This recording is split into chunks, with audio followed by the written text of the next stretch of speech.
ating nanggaganang-ganang na Pangulo ng Republika ng Pilipinas, Pangulong Benigno S. Aquino III.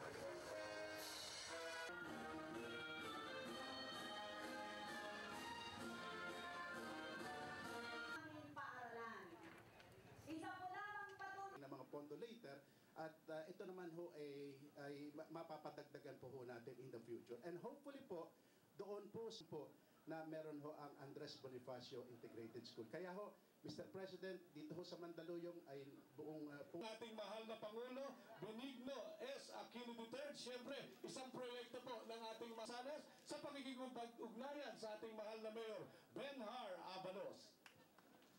Kaya ngayon mga kaibigan, isasagawa na po ang ating mahal na Pangulo,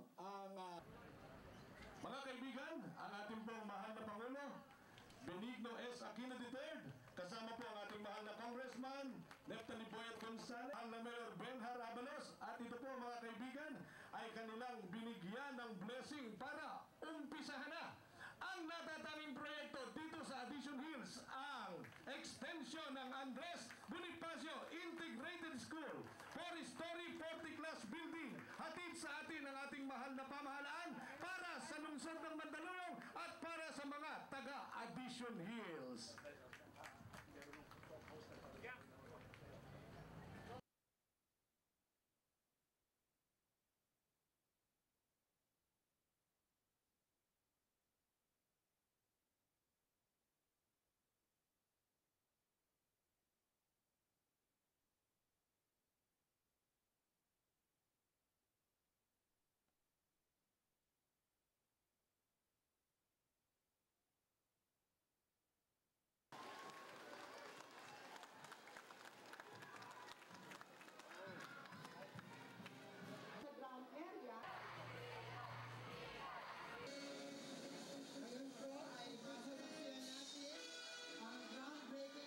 Mayor Benhar Abalos, DepEd Secretary Arlene Luistro, and Eres School Principal Mrs. Emma Arubio.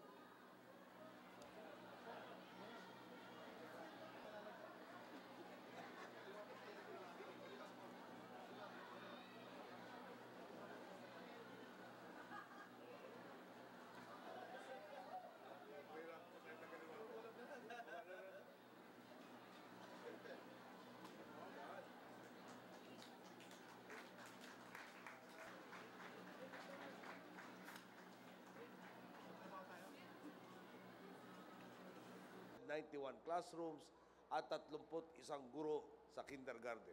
Mayroon ding mahigit 12,000 kakulangan sa upuan at mahigit 500 palikuran.